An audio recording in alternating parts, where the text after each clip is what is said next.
Hey everyone, what's up? Uri for Guerrilla Poker. Today I'm going to be covering a heads-up match between Stefan and makeboifin. Both of these guys are very strong, high-stakes, heads-up, no-limit players and 6-max players. I'd say they are probably both in the top 10 or so of both, though it's tough to judge. Stefan had a long match against Limitless, which was covered here. makeboifin had a match against Very Sweet, which I think was also covered here partially.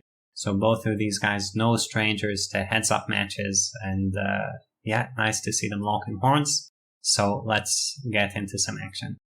First hand, 132 deep, Stefan raises to 250, makeboifin 3-bets to 1k, Stefan 4-bets to 2.5k, and makeboifin calls.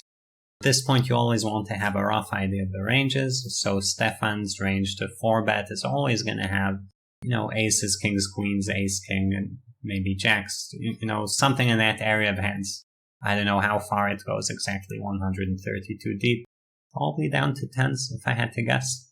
And then he's going to have bluffs, and bluffs are taken from kind of all over the place. They can be stuff like, ace 8 off, ace 7 off, maybe king, queen, king, jack off, maybe, 10-5 suited, jack-4 suited. So you can have all sorts of stuff as bluffs. But the value range is fairly well defined, and then when you imagine what's going on with the range, you always want to focus on the value range and kind of know that the bluffs are all over the place. makeboifin, on the other hand, he 3-bets, and then he has a much more condensed, kind of normal range to flat, so it's going to be suited connectors, suited broadways, the better offsuit stuff, a bunch of pocket pairs. So something like this. A lot less all over the place in terms of what the range looks like. So we get a Jack-Jack-10 two-tone board. Interesting board in the context of these ranges, because on Jack-Jack-10, Ace-King and Ace-Queen are both 2 overs and a gut shot. So the board is a very dynamic one.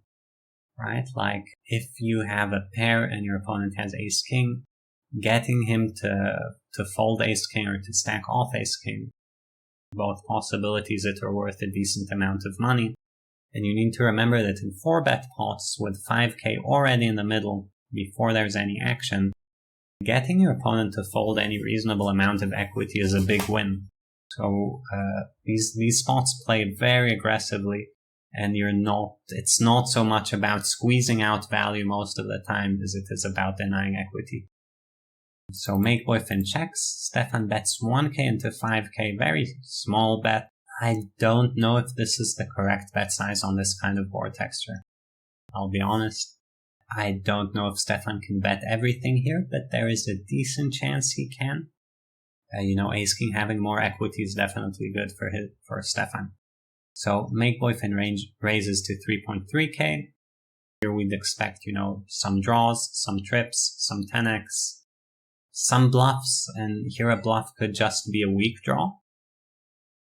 Like 9-8, 7-8. I guess ace-queen could be considered a weak draw here. I don't know if there is a bluff that's just trash here. I'd be surprised. Either way, Stefan shoves. And here, shoving range again, some ace-kings, some draws, some overpairs. I don't know if Stefan would want to shove trips specifically, but maybe some of the time. And you have to keep in mind this board is very, very dynamic. So there's just going to be more fast play with this SPR because it's a lot about denying equity. So Stefan shoves, makeboifin calls, and we see a showdown. Stefan has pocket aces, which, makes sense for pre-flop, makes sense for flop bet. And like I said, against the check raise, aces has an incentive to stack off here because sometimes your opponent's going to get it in with something like king-queen or ace-queen or a flush draw, and you just have those drawing so badly. It's really, really good for you. And of course, if he folds with one of them, that's also alright because he's folding a decent amount of equity. makeboifin, on the other hand, shows down a real shocker. He shows pocket deuces, which, if I'm saying Stefan's play is kind of okay all around, I don't know if it's good to stack off with the ace of diamonds or without the ace of diamonds, but, not going to be a huge difference. makeboifin, I would say, should not 3-bet. it's probably fine to flat the 4-bet. And then I don't think this hand makes sense to check raise, but maybe it does. And then if it does, it can never ever call the all-in, never. Terrible. I mean, to me, like, don't take this the wrong way. makeboifin is for sure a better heads-up player than me. But technically this is not something you can do. I mean, just look at the board. Jack, Jack 10. If you have deuces and your opponent has king, queen off, you have 40%. If you have deuces and your opponent has ace, king, you have 50%. These are like the best case scenarios, and you have to assume your opponent has a value range. And when he has his value range, you're just dead. Dead. Even against, like, let's say Stefan had like a random flush draw, like a king of diamonds, 4 of diamonds type hand, he would have 60% equity. So getting in deuces here, in my eyes, has to be based on one of two things. Number one is just stone tilt, like happens to the best of us. Your brain is just filled with testosterone or whatever you really want to just fight back against Stefan, who's running you over.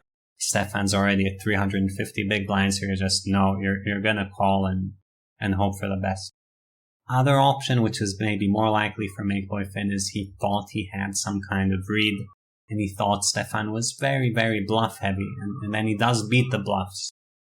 And you know, he's getting pot odds, so of course he does, like, if he has 40%, then a call is good.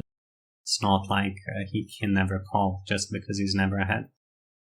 But yeah, this is super way out there, and the read was obviously wrong. So, seems like a very, very big blunder. Very crazy hand. You guys know I like showing crazy hands and explaining the logic. There is no logic here. This is, you know, a read gone wrong. I guess I would call this hand, and nothing really more to say.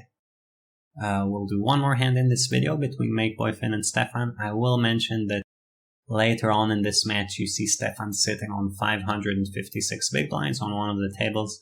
Presumably that was this table, with the aces versus deuces.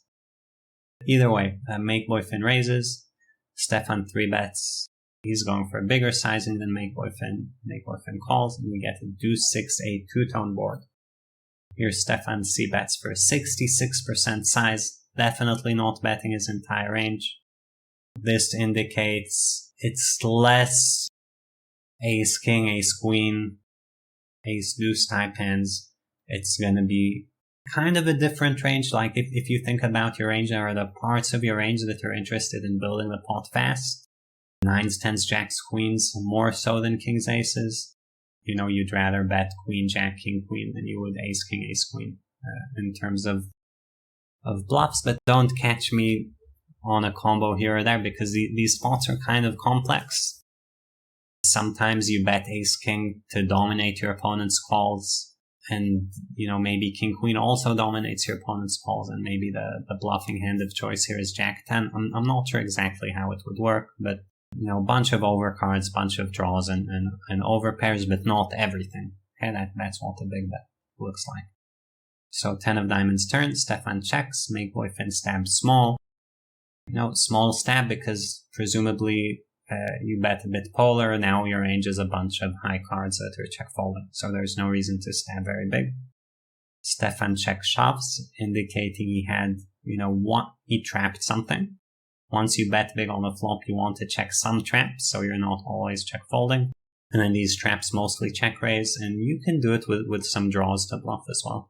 So Stefan check shoves, makeboifin calls, and we see the hands. Stefan with 10-9 off, which, you know, I think is fine pre-flop, good on a flop. Turn, probably not the number one hand you'd want to trap. If you're trapping here, I think it's better to trap maybe less vulnerable hands, but it's alright. And then check shove once you check is good. And makeboifin with king 8, so pre-flop is good, flop is good. Turn, you know, he doesn't have to bet king 8 all of the time.